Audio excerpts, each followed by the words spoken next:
Happy Saturday, everybody. This is Jason O over at Paydirt DFS. We are back once again for our another Week 14 article and video that will be posted on the site. This is our Light the Fuse segment where we take a look at the key game environments on the slate and see where you can grab value, where you can maybe go to look to make some pivots. This is not a show where you are going to go and find out like, hey, go in fact play this guy. That is not how this show is. What this show is more going to cover are what you can do to build around the core players that you think could be in your lineup. It could be stacks, it could be cheap plays, it could be one-offs. There's a lot to discuss, and there's a lot to really uncover here. So Week 13 was actually a pretty good week for us here. We highlighted how Houston, Indianapolis, like that was a few touchdowns away from really exploding. But we highlighted the Jets game a ton, and I was talking about how last week, starting with Tyrod, playing Breece Hall, you want to take Bijan also you can. That turned out to be the right move. But, playing A.D. Mitchell and Breece Hall with Tyrod, I just felt like gave you enough upside and gave you enough value where you can go and build out the rest of your rosters. If you started with Tyrod Taylor, A.D. Mitchell, Bijan Robinson last week, you were just off to the races. So nice to see we hit on that. We had some nice screenshots in the Discord. In Week 14, we are back at it again. So to jump right in, because we have quite a few game environments we can get to. This week, to me, just from what I've been breaking down, with my own process, what I found is that I don't really believe that a certain stack is going to make or break you this week. There's only really one.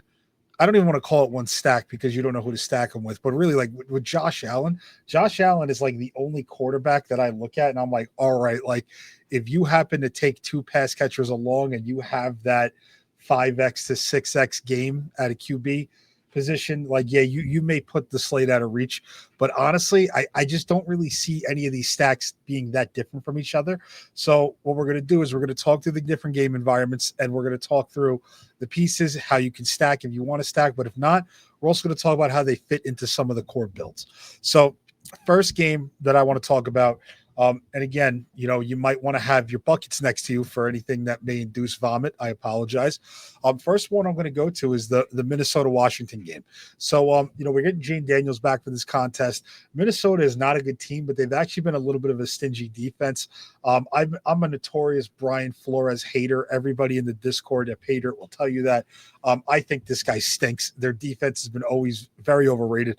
They've actually been half decent the last few weeks, and their offense just has not given them any sort of life. So it's just very hard for me to believe that.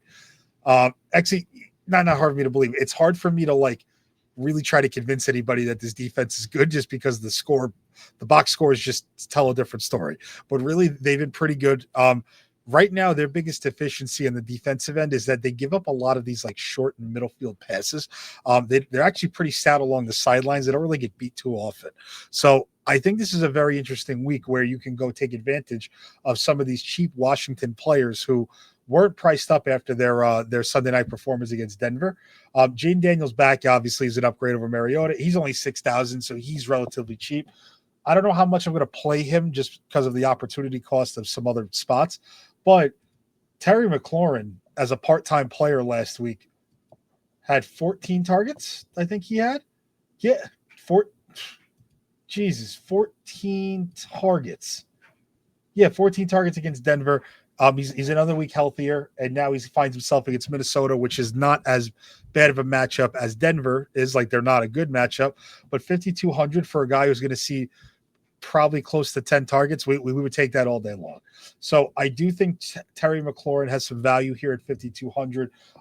Debo, I think, is like a little too expensive. If you want to play him, you can. I mean, it's tough. It's tough when you get Jane Daniels back after watching what Mariota did, and Mariota definitely had an eye for Deebo Samuel. But with Jane Daniels back and seeing what McLaurin did for this offense, just being able to stretch the field for them a little bit more, I just think these price tags are way, way, way too low on a team that has all of their weapons back that actually matter.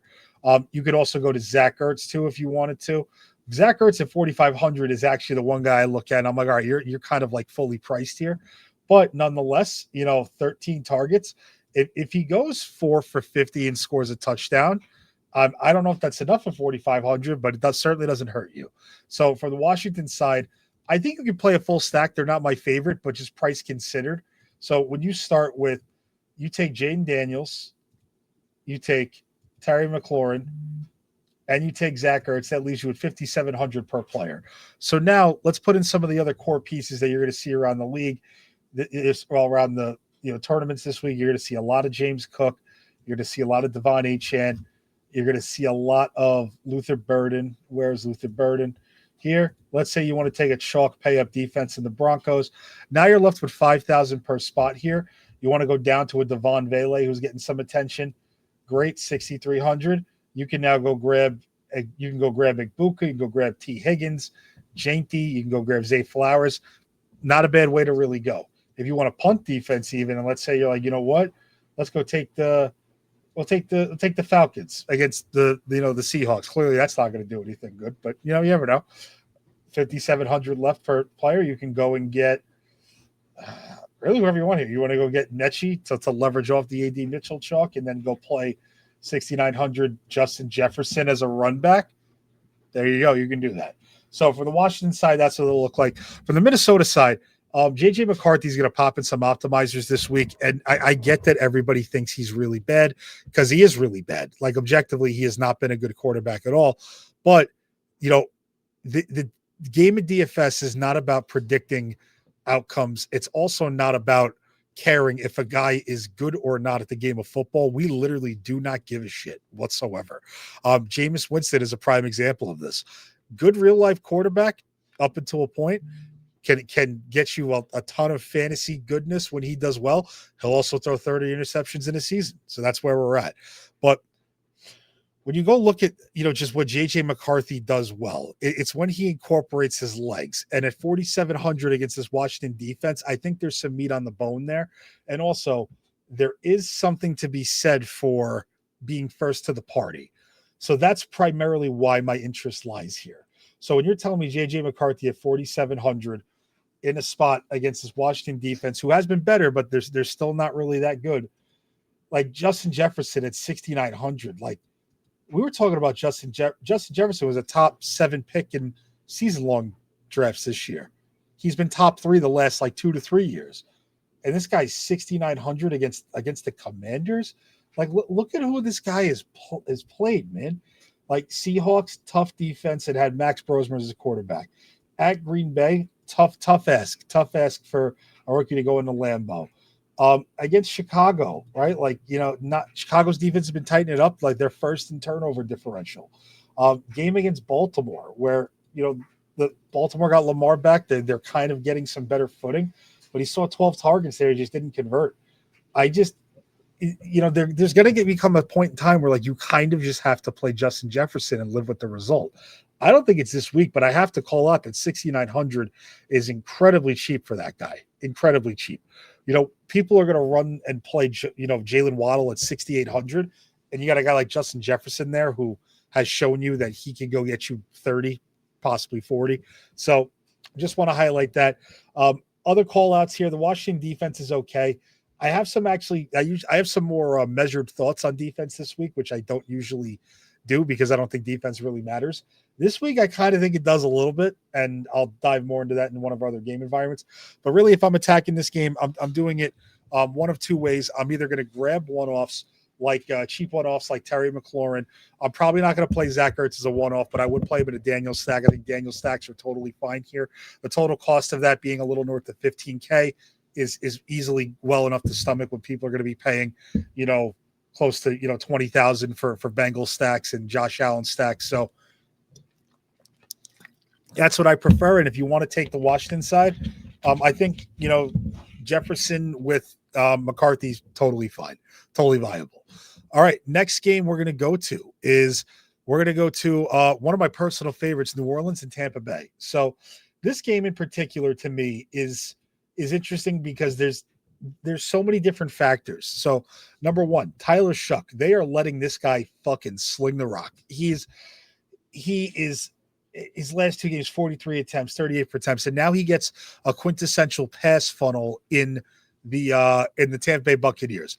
The one problem here, and this is a really big caveat. Again, we're not into predicting outcomes. This is why I want to, talk this out with everybody so they can see where I'm coming from. is Tyler Shuck at 4,600 projecting for little to no ownership right now in a game where he's going to have to throw. We haven't projected for about 14 and a half fantasy points over at the site. So that's a very, very strong projection at that price tag. The thing that scares me is that Tampa Bay is a super blitz heavy team, and Tyler Shuck has not been good against the blitz. It's been, even going back to his college days, like if you put a little pressure on him, he's not that guy. You're not that guy, pal. But when he has a clean pocket, he's actually like not that horrible. And their offense has been a little bit more competent than people want to give it credit for. So if you're telling me that I'm going to get a pass funnel here against the team in Tampa Bay who's probably going to find ways to score, I'm all the way interested. And the way you can stack this up to me is just there's so many different ways. And I kind of like the idea of onslaughting this a little bit and going with a double, triple, and a bring back, or however you want to do it. But just look at what you could build here. We take Chris Olave. Let's say you want to go the double with Vele. That's great. All of a sudden now you can add Bucky Irving to this, who clearly had no restrictions whatsoever. 19 touches, 17 rushing attempts, 2 targets through the air in a game they were back. They were, kind of trying to hold steady against Arizona. Yeah, like this setup right here is pretty sick. Let's say you want to add James Cook to this lineup. You say, you know what, I'm going to go punt down at tight end. Let's go get like Brenton Strange. Let's go add we'll go add the Browns defense against Cam Ward. Look at that. You have 6,400 left per player here. That's absurd. And my preferred way to go about it is to go get one of Chase Nakua, JSN, and you can go pay down and get another tight end. You can go double tight end here. You can go get Ertz if you want to. Go get Kincaid if Kincaid's playing like against that team in Cincinnati. You got the automatic into correlation here. You get, we'll get more to Buffalo and Cincinnati, but that's the way that I really prefer to play this, is start with this type of setup and then pay up at one of the tight end spots. Or if you want to go double pay up with another running back, when you go get Achane, all right, go play this and then go get Luther Burden, right? Like how fucking sick is that? That's incredible. So that's my preferred way. Some other ways you could take a look at this with Tampa Bay is if you want to go Tyler Shuck, you want to go, Olave, Vele, and then you want to pair Juwan Johnson and go with the triple. Maybe that works, right? It is you're asking for a lot here, but we have seen these cheap triple stacks get there. The real thing here that makes this intriguing is that Tyler Shuck is so cheap that the draw of this is that you get to double and triple stack him because his pass catchers are not overly priced. Even Chris Olave, I kind of said it in the Discord on Sunday, and Gordy, shout out Gordy Lamb, the absolute goat of our Discord.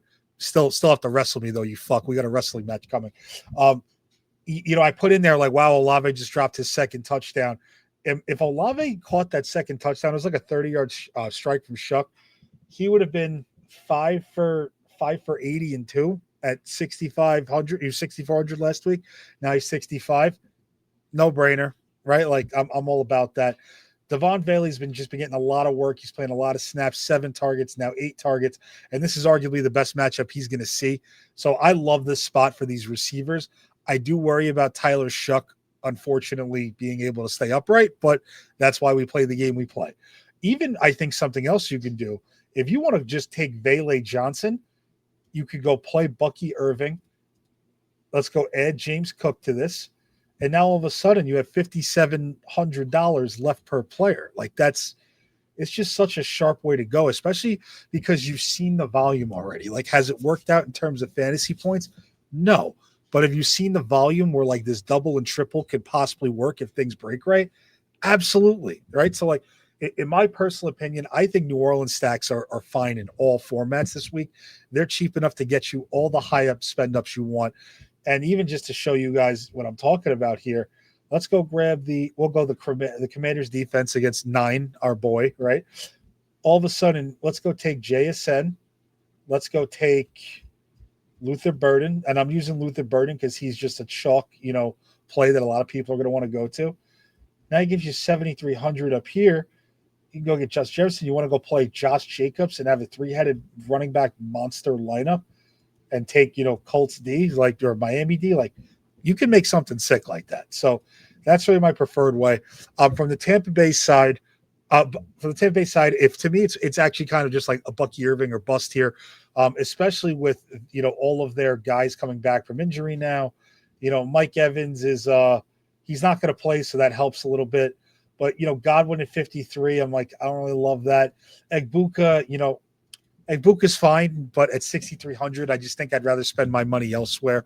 Like to put things into perspective, Jane Daniels is 6,000 and Egbuka is 6,300. I just don't really think that that's a great way to allocate your money this week. But nonetheless, he's fine. So to break that down, New Orleans in love with the stack, love it from every facet. I think also if you want to get really creative and you want to take a look at that guy, Neal, Devin Neal, you can. He does get targets out of the backfield, and Tampa Bay is top 2 in the league at giving up receptions to that position. Next, second to only the Patriots. So if you want to get a little bit of a funky stack and like pair Neal in there and substitute out one of the receivers, that's fine. I just think there's a lot of opportunity cost at running back, but I wanted to shout him out because he is a very good pass catcher out of the backfield. So next, we are going to go to the New York Jets and the Miami Dolphins. And boy, oh boy, were we happy with what Mr. Tyrod Taylor gave to us last week. Was single-digit owned everywhere. A.D. Mitchell, nobody wanted to play him. So this week in particular, there's a little bit more ownership on a lot of these New York Jets pieces. Specifically, Breece Hall is coming in fairly high owned. Tyrod Taylor is coming in. He's probably going to be a top 5 quarterback in ownership.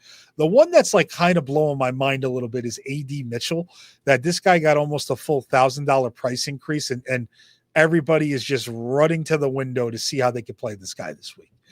That's why being first is everything. If you were first last week, congrats. You might have made a lot of money.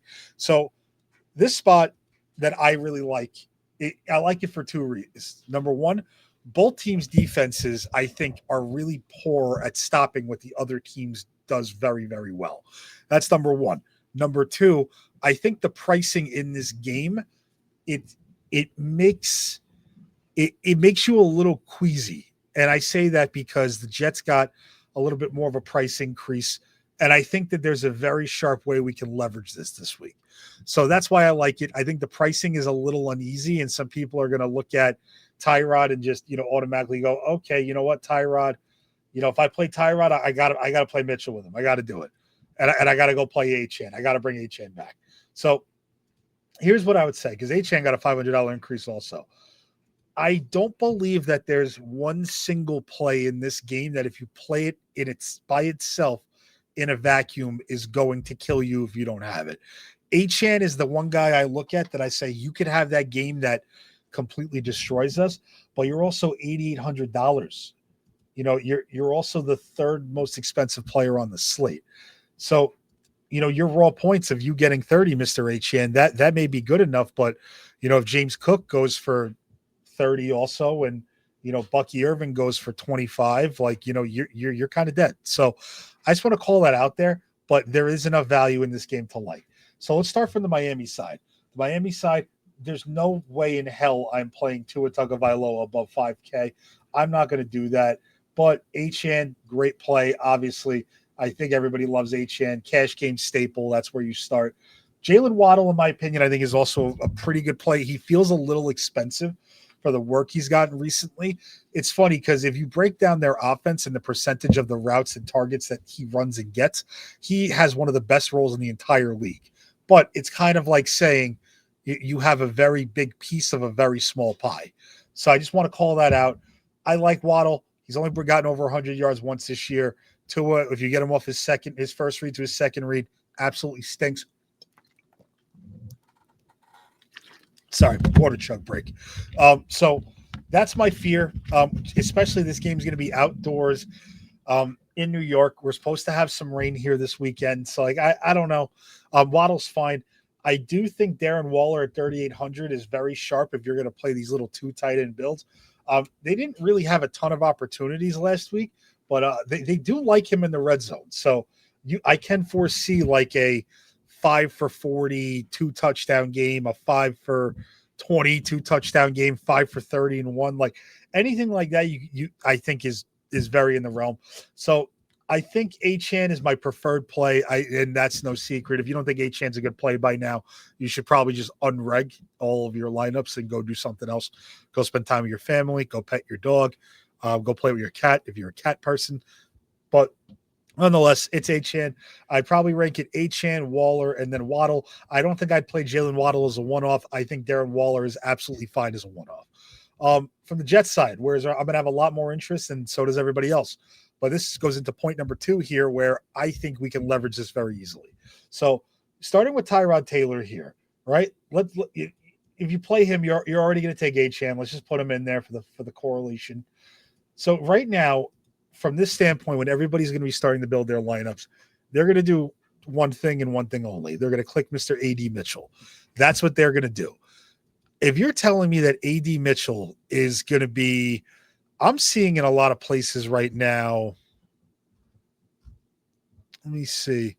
I'm seeing A.D. Mitchell. We have him at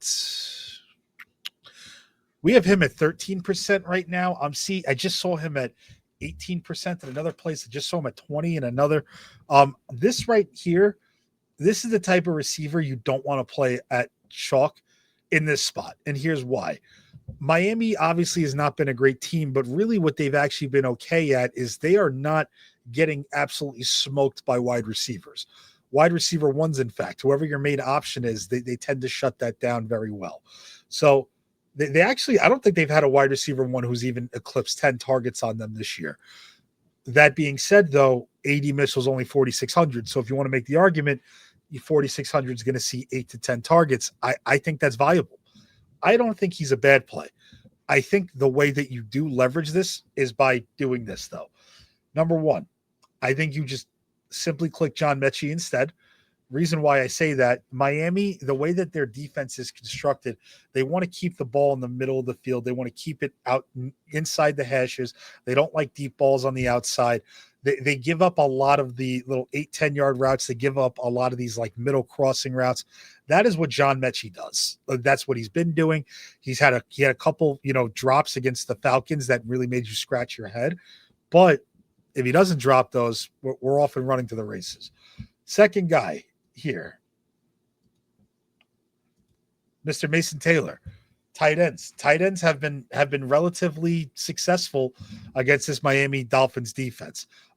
Even just going to go look up really quick too, just the Miami Dolphins so they see, so we can see. Let's see.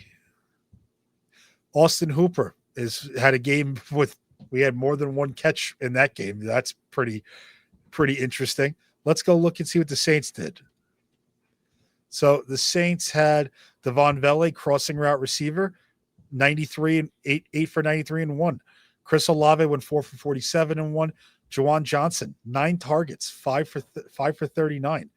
The Washington Commanders, Zach Ertz, 8 targets, 4 for 48. Deebo Samuel, crossing route, middle of the field, not deep ball guy, 7 for 74 and 1. Let's see who else that they've played. To take a look at the Buffalo Bills, even though that doesn't really yield the results that much. Against the Falcons, Kyle Pitts, 9 targets, 9 for 59. Against the Buffalo Bills, Dalton Kincaid, 3 targets, then he got hurt. Khalil Shakir. Does Khalil Shakir run deep routes up this, outside the hashes, or is he a seam route guy? 9 targets, 7 for 58. You look at the Baltimore Ravens. That was a primetime game. Mark Andrews, two receiving touchdowns. Isaiah Likely, 3 for 60. Charlie Kolar, 2 for 23. I mean, yeah, like this is a good tight end spot. So I think a way you can leverage this, and again, I want to be so abundantly clear. I am not saying do not play A.D. Mitchell. What I'm saying is be very cognizant of how you play him. If I'm playing A.D. Mitchell, I actually don't even know. I think you kind of have to play him with Tyrod. I think you sort of have to just to get that ownership. But I think if you set up like this first, you're going to leverage how a lot of the field is getting to Tyrod Taylor. And I think Tyrod Taylor is a great play. To me personally, I'm going to have a lot of this guy. And I think The Jets and New Orleans are both viable, small field, large field, any form you want. I like this stack a lot. And I think bringing it back with Achane just makes all the sense in the world, but you didn't need me to tell you that. So to recap, my favorite way to attack this game is through a Jet stack. I think starting with Tyrod, start your build with Tyrod, start with Achane, then go start with if you want to pick one of Mechie or Mitchell, fine. But I think just like playing Mason Taylor is like almost enough to get the leverage. He's going to have some success here getting to these routes, and they just got to hit him. And let me see, did they already play this year? And what happened? Yeah, he was with Justin Fields at quarterback, 5 for 65, Mason Taylor. So I'm going to make that click more than the AD Mitchell side. And also because other thing to consider here, you go look at AD Mitchell at 4,900. You have some other guys. Sorry, it's 46. You have some other guys around here who, like DJ Moore now without Luther Burden, Trey Tucker against the man-heavy approach. Like, there's other clicks you can make here. So I'm just throwing that out there. But that's what I would do with attacking that game. Next game environment. We're gonna go out west. We're gonna go to Denver and Las Vegas. So this game. I'm actually not in this game for a ton of plays. Like there's a few in the Denver side, but I got to shout out a few things. Number one, RJ Harvey, 5,700. There's a lot of talk that he's going to get the lion's share. He's going to get the lion's share. He's been kind of ramping up more and more with his touches every single week. I think this is the week where they try to get him going more. I 5,700. Do I think he's got the 30-point upside to kill you? Probably not, but do I think if Denver finds himself on the goal line, he could punch two in? Yeah, 100%. He also catches passes out of the backfield. The Raiders are just a sieve. They're going to give up soon. And the funny thing is that the one aspect of their game that they haven't really given up on is the run D. And they got ran all over by Kamani Vidal last week, which was kind of gross. But overall, they've actually been a pretty good run-stuffing unit, particularly in short down situations. So I do think RJ Harvey 5,700, as long as you're not spending the chalk, you're spending to like play chalk, I think he's kind of okay. I'm seeing him like 15% other places. To me, I'm like, I don't think I really want to bet on that too much. So, but that's a play I was going to shout out. Also on the Denver side, all of these receiving options, you don't know where the ball's going, but they're also all just like too cheap for if things break right. And I know that that's a very easy thing to say is like, oh yeah, Jason, if they have a great game, surely they'll blow the tag out of the water. But when you look at the targets, paying a 3,400 for a guy in Pat Bryant, who's been playing 70% of snaps the last 3 weeks, and also has seen his target share rise up 6, 7. No pun intended. I didn't do it purposely. Just kidding. I did. But no, he really had 6 or 7 targets. But nonetheless, with Pat Bryant, he's just too cheap at 3,400. I think he's a fine dart throw. Cortland Sutton, I got to see more out of him before I want to invest a ton into his ceiling here. 5,600 feels really cheap, but I think he's going to have to score probably multiple touchdowns for him to really pay off. And I just don't think Denver's going to get that type of game where they're going to have to go and do that. And, Denver can style on them for sure, but when they try to style on people, it doesn't really work. On the Las Vegas side, the only guy I really wanted to call out, like you're going to get Brock Bowers here as a lone tight end, $6,000. Sure, if you want to do that, you can. I'm not going to do that. But I do think that Trey Tucker and Jack Betch, I think that there's some pivot value here. Just because Gino's going to be fighting for his life in this game. I feel so bad saying it because you don't want to predict an outcome, but this is a top 2 sack team in pressure rate and sack rate against the number 2 team that gives up sacks and pressures. So it's a bad mix, but the man-on-man coverage here, they got Surtain back last week. They went to a lot of zone when Surtain was out. They're going to go to a lot of man here. When they know that they can win the one-on-one matchups, they like to punish you. They like to get after the quarterback. They like to play a lot of man. So I think Trey Tucker on a deep ball, like what happens if he breaks one? I'm okay with that. I take that. But really, the point that I wanted to make here, and I know I gave the prelude. This is the first slate where I might care a little bit about defense. The Broncos at 3,900. If you're telling me that they have upside to get 15 and then maybe, into the 20s if they score a defensive touchdown. What if they get 2 defensive touchdowns and they're in the low 20s? At 3,900, like you'd be really happy with the high teens from a receiver or a tight end. So I think this is just a spot where we've seen 14 weeks of this highest pressure rate, highest sack rate against a team that gives up the most sacks and gives up the most pressure. And it's not like they're facing Matt Stafford here or Joe Burrow. You're playing Geno fucking Smith, man. And these receivers are not good. I think Denver defense is just a supreme value at 3,900. I'm not saying you need to lock them or anything, but they're a pretty good value, man, especially considering what else is around there at the price tag. Obviously you have Luther Burden and all of that, but if Denver wins this game 24-3, let's say, or even 24-7, let's say they get 4 to 5 sacks, they have 1 or 2 interceptions, they're going to score in the mid-teens, they're going to. So I just want to call that out. It's something you think about totality in your lineup of who can, what position can get you the points. That's a very hard thing for me to look over. And yeah, I'm looking in one projection site, another projection site. I'm looking at projection sites that have Denver projected for 9 to 11 fantasy points. What do we have? Who's our cheapest, who's our under 4K guys that we have? Let's see.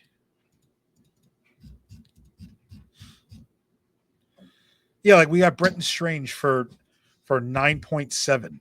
We have Luther Burden for 9. We have Darren Waller for 9. We have Harold Fannin Jr. for 9.5. But we're not going to play Broncos defense against here. That could get you 15 to 20, if not more. Large field, I wouldn't do that. Small field, yeah, I absolutely would. So to recap here, spots from this game, it's just the cheap pivot wide receivers really from Denver. If you want to play RJ Harvey, you can, but you're going to have a lot of company. I think that's totally fine. And Trey Tucker being a little bit of a value pivot, Jack Betch as that guy who can maybe score a touchdown at 3K, but not really there. Really, it's Denver defense for me. Wanted to share that because I think this is a unique week where they really can outscore a lot of the other value plays at that range. All right, second to last game now. We're going to go to the apple of everybody's eye here.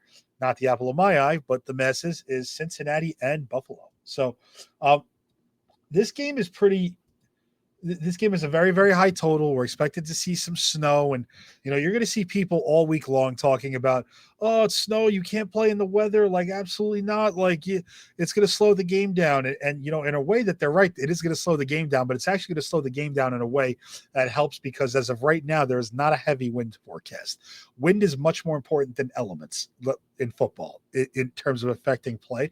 If it rains, if it snows, I don't care. But if there's wind, I'm very nervous mixed with all of that. So, I said at the beginning of the show, Josh Allen is the only real, to me, when I'm thinking through the ceiling on everybody on this slate, that is the only real stack where if he happens to bring along 1, maybe 2 pass catchers with him, that is the only stack I can resonate with that puts it completely out of reach and is nobody can catch that. Because usually when there's other offenses, it's, depending upon the price of their receiving options, totality and points, their one stack can be more valuable and beat another. It could score more, or it could be better point per dollar and get you up to other places. That's something to consider. But Josh Allen at 7,700, you need him to get put into that Josh Allen mode where 50 points is on the table. He's going to get into the 40s. Is that viable? Yeah. Am I going to bank on that? Probably not. No. I mean, in large field, I may have a couple, but I'm not touching him in any of my small field builds. Joe Burrow, I wanted to play Joe Burrow at the beginning of the week, but the problem I have with him is that 6,500, he can go and get that 30-pointer for you, 100%. But you have Jamar Chase at 8,200. You have T. Higgins at 6,200. So let's say I wanted to build that stack out. and we'll put James Cook in for the bring back. If you play that stack, you're left with 4,300 per player, and you haven't even picked your second running back yet. So let's go dumpster dive, and let's play the Saints. Let's play at tight end. Kyle Pitts is pretty chalky. We'll play him. Luther Burden, chalk monster. And now here you got 5,500 left. Maybe you want to go play, I don't know, maybe this is where you go get RJ Harvey, and then like you're picking between these guys to try and fill out the rest of your build. I don't really love that. Maybe you want to go to, who are the other running backs people are playing? You want to go to Josh Jacobs at 6,800, and that leaves you with 42 left. Like McNichols, McLaughlin, Jordan Reed in his first game back. Like, yeah, man, like to me, I just think you're giving up so much opportunity cost. If you want to try and play with a tight end, you can. But really for me on the Cincinnati side, there's two plays that I'm very, very interested in, and there's a third that I'm kind of thinking through if I want to use him as a pivot. So number one, Jamar Chase. I know he doesn't have a great history against the Bills. I don't give a fuck. This is not your parents' Buffalo Bills defense. Jamar Chase is fucking Jamar Chase. He's too cheap at 8,200. Came back, 14 targets. This guy, how many targets has this man had? He's got 131 targets on the season. Like, what are we doing, dude? 130, and that's with him being suspended for a game. Oh my God, he's at almost 12 targets a game at 8,200. Like, fuck off. Like, yeah, dude, you're way too cheap. I'm definitely gonna play. To put that in perspective, Jackson Smith-Njigba is at 110. Puka Nacua, granted he was hurt, 107. Devontae Adams, 99. Drake London missed the last 2 weeks. He was at 94. Jalen Waddle, 79. Like, so that's, and he's not the most expensive player on this slate. Blasphemous. So really into Jamar Chase. Other guy I wanted to call out as a pivot here, and it's because he's in such a unique price point here, is Chase Brown. Like, we running backs have been killing this fucking Bills team, and Chase Brown, to his credit, has put a stranglehold on this lead back role, even when they brought Paydirt back. So the thing with Chase Brown is like what he does in the passing game. Everybody was running to the window to play this guy against the New England Patriots in a game where they don't give up shit to running backs. Now you get the Bills and nobody wants to play this guy. Like, nobody wants to play him. I don't get it. I really don't get it. I don't understand. He's really picked up his efficiency over the last few weeks. Buffalo is 30th in the league in rushing yards per game. And if I look at more advanced stats, like, they suck, dude. Like, to me, like, I think Chase Brown is such a phenomenal pivot. I think starting with let me show you what I'm talking about. So imagine if I went Chase Brown, James Cook to start, because Chase Brown sees like 5 to 7 targets a game. Like, that's a fucking wide receiver too.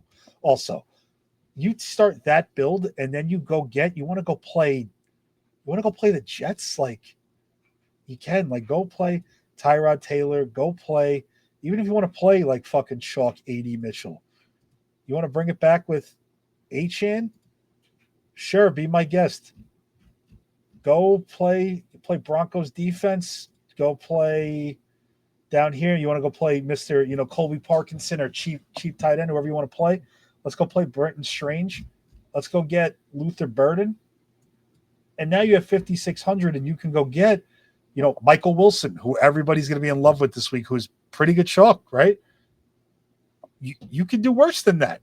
I'm just saying. So my preferred route from the Cincinnati side is Jamar Chase and Chase Brown. I don't know if I want to play them together, but I do think both of them have the opportunity to be put into a position where they have a score that can break the slate. The other guy I'm trying to think through is T. Higgins, coming off the concussion, 6,200. I don't know. Maybe. I mean, has T. Higgins had good games against the Bills?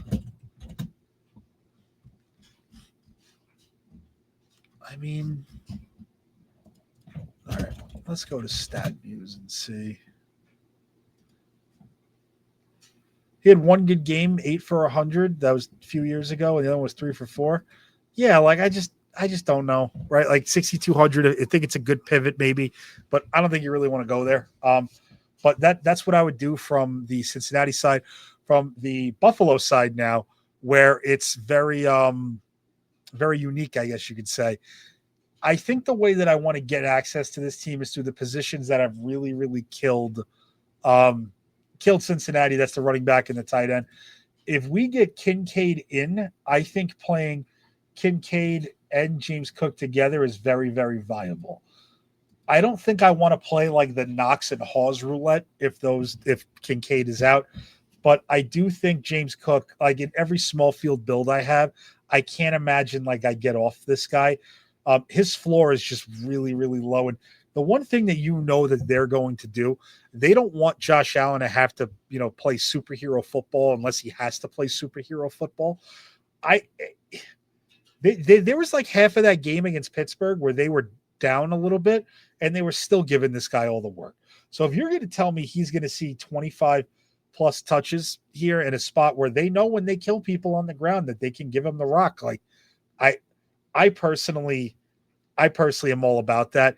And especially if they want to slow the game down and get Joe Burrow off the field, like if they score quickly, get Burrow off the field, they may just like try to pound them and keep him off the field.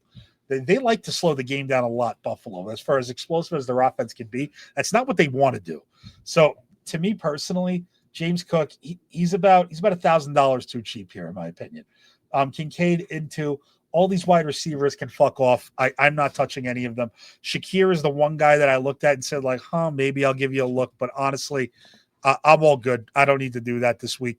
But yeah, so for that game environment, to recap, the Cincinnati side, if you want to try a Burrow stack, you can. I'm personally not going to. But Jamar Chase, first and foremost. Chase Brown, second and foremost. That doesn't make sense, but you get my point. Big drop off T. Higgins. On the Buffalo side, it's like James Cook and Kincaid. If Kincaid's out, it's just James Cook for me. And in large field, I will play some Allen to sort of hedge my James Cook play. All right, now for the last game environment, which is also my personal favorite. If you've been tuning into this, you know very strongly how I feel about the Indianapolis Colts and the game environments that they produce. Well, this game, brother, I'm all in. Supposed to be a little bit of rain. I don't care. That's fine. Daniel Jones hoodwinked us. Guy probably just had bad shin splints or some shit. Looked fine throwing the ball. Let me start with the Indianapolis side. This is a very tough matchup for Jonathan Taylor. And the way that the Colts like to play football, they like to throw the ball to get ahead, and then they like to use him as like a grinding stone to like put you out of your misery. I just don't think that they're going to have an easy time really establishing it with Taylor early. They're going to have to throw because I know for a fact Jacksonville is going to score on them. Jacksonville has been getting a lot of shit, especially Trevor Lawrence. The guy has been better than we want to give him credit for. Not great by any means, but he's been serviceable enough. And for fantasy outcomes, he's been very good. He's been very, very solid. So starting with the Indianapolis side, Daniel Jones at 6,200. I actually don't mind the price. I think it's he's on the cusp of being fully priced because he's not going to use his legs much at all here. But what really separates him from me, and this is why I talk about all the time, when you think about these stacks and, point per dollar, can they get you more than what another stack can?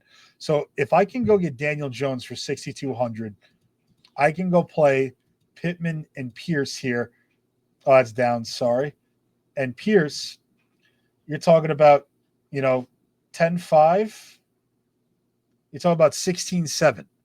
16-7. If I want to go play Joe Burrow, I want to go play Jamar Chase,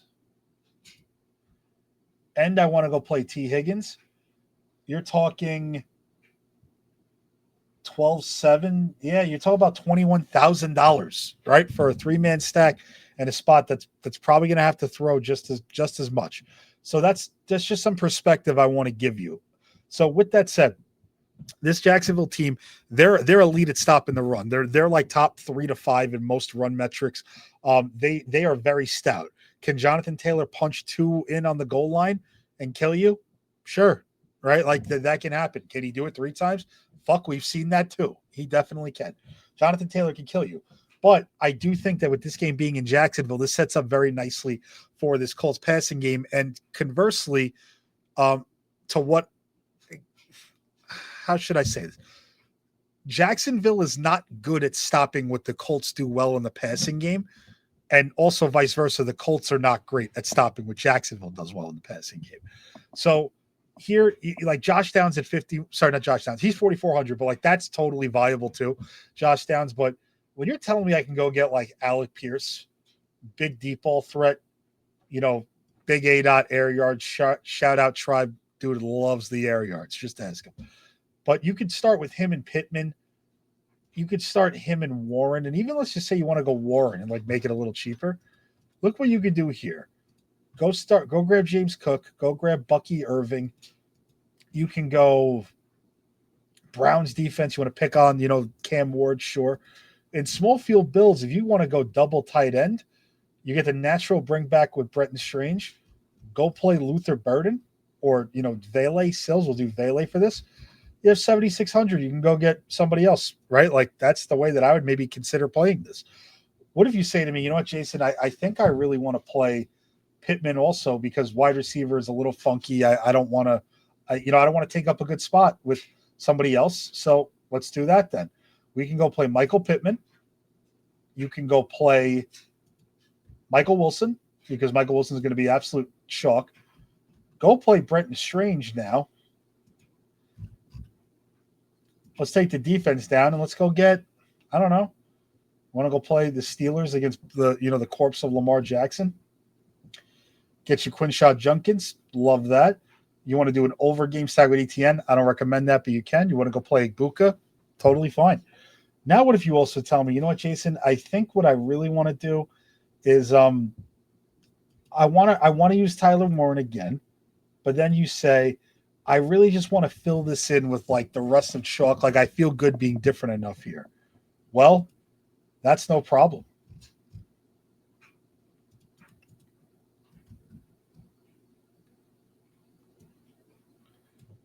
Congrats. You have yourself a chalk bomb, right? Like you could start with Daniel Jones in any format. I think it's fine. But on the Indianapolis side, if I had to really break down what I prefer to do, I like Daniel Jones stacks. He's going to make my pool for sure. Probably better for large field. I think small field, he's a little riskier just because there is a chance like he throws for 300 yards and like no touchdowns really. But there's also a chance he throws for 303. And if you get those right, you're in a good spot. I do prefer taking Alec Pierce. He's probably a guy like he's big one-off consideration for me too. But my preferred side of this is really the Jacksonville side. And I'm not saying I'm going to hitch my wagon to him, but I'm going to have a lot of Trevor Lawrence this week. So just looking at Trevor Lawrence here, 5,400. This guy, 21, well, almost 22, 21. Game against Jacksonville, the Chargers, they didn't really need him. Game against Houston where, his defense did a lot of scoring from him and ETN did a lot of work. Vegas, 22.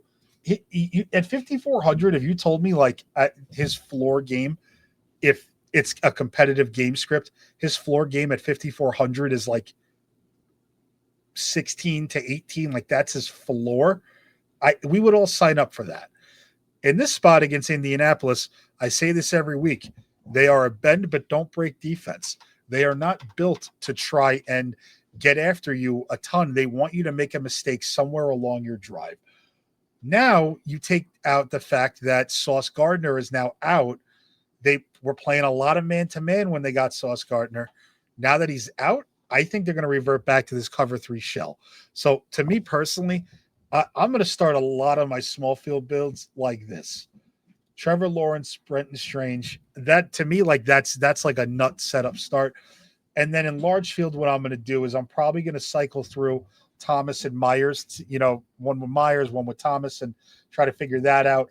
Parker Washington, if he plays, like that's his, that's his red zone threat. So that's fine. But me personally, I think you're just waiting for Trevor Lawrence to like use his legs and score again. And he has been running like, in his last 5 games, he has at least 25 rushing yards in those games. Like, he just needs one of them to be a touchdown. He also has 3 rushing scores in his last 6. So, to me, 3 in his last 6, and he's got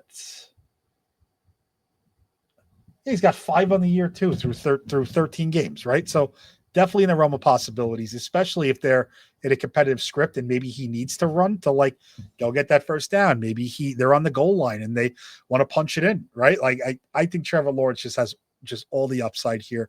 And personally, the other thing I like about him is that he fits very, very well with other core pieces. If you wanted to go take a James Cook Achane start like this, then you wanted to go get Luther Burden. Let's go lock in. I'll go lock in the Browns defense. The Buccaneers, but let's go get the Browns defense here. You want to go play Devon Vele too. You want to go grab another cheap guy in small field. You want to go double tight end and then go take. Who do we want? You know what? Well, yeah, we'll go Fannin just in case. Like, okay, go get JSN. Look at that. What if you say, you know what? No, never mind. I want Jamar Chase, 4,700. Okay. Would we take A.D. Mitchell? People want to play A.D. Mitchell, right? That makes sense. You can go play Mechie. You can go get Zach Ertz. You can go play Josh Downs as a run back, right? It's like you can do all these things. My preferred route, if I am going to play this game with Trevor Lawrence, is I am going to just take Alec Pierce on the comeback here. It's not a hard and fast rule. You don't have to do that, but I just think this is a game environment that can produce that sort of outcome you need. And let's say you double this up or actually, no, fuck the double up. You want to go get Michael Wilson? Sure. Go get Luther Burden. Let's go play the Commanders. Now you got 6,800 here. You want to go play Chase Brown? Great. You want to go play Brees? Great. Quinshaw Junkins as a decent home favorite? Sure. Go take the Denver Broncos, 5,700 now. Yeah, and now you can actually go get that double you wanted anyway, right? Like there's so many ways you could play Trevor Lawrence here. To me, this game environment's they're gonna find ways to score on each other. It's also a very important game. You know, Jacksonville has overtaken first place in a division. Colts are sort of, kind of fighting for their lives. They've been on a little bit of a skid. So nonetheless, that is how I prefer that. All right. So the last thing I wanted to go over is really a core of players for you guys. So that way, you know exactly how to start your builds to use those game environments. So when I build out these cores, these are not a hard and fast, you must use all of these players or else. That's not what I'm saying, but this is a way for you to really get started. So personally, James Cook to me is a very, very strong play. Michael Wilson, very strong chalk play. Brenton Strange, he's low-key is one of the best tight end roles in football, and they do like him in the red zone. So I want to throw that out there. A.D. Mitchell here. That is a core of players that I think you start with. You could start pivoting off of, you want to go Mitchell, take Mitchell, go down a little bit, go up a little bit, you can. Michael Wilson, go up a little bit, go down, you can. Cook is a pretty big mainstay here. But Brenton Strange to me is pretty unique. And I'll put my stamp on it. Denver Broncos defense. But everybody, thank you so much for joining in. This has been the Light Diffuse, game environment show, and I will see you all next week. Let's go get some trophies.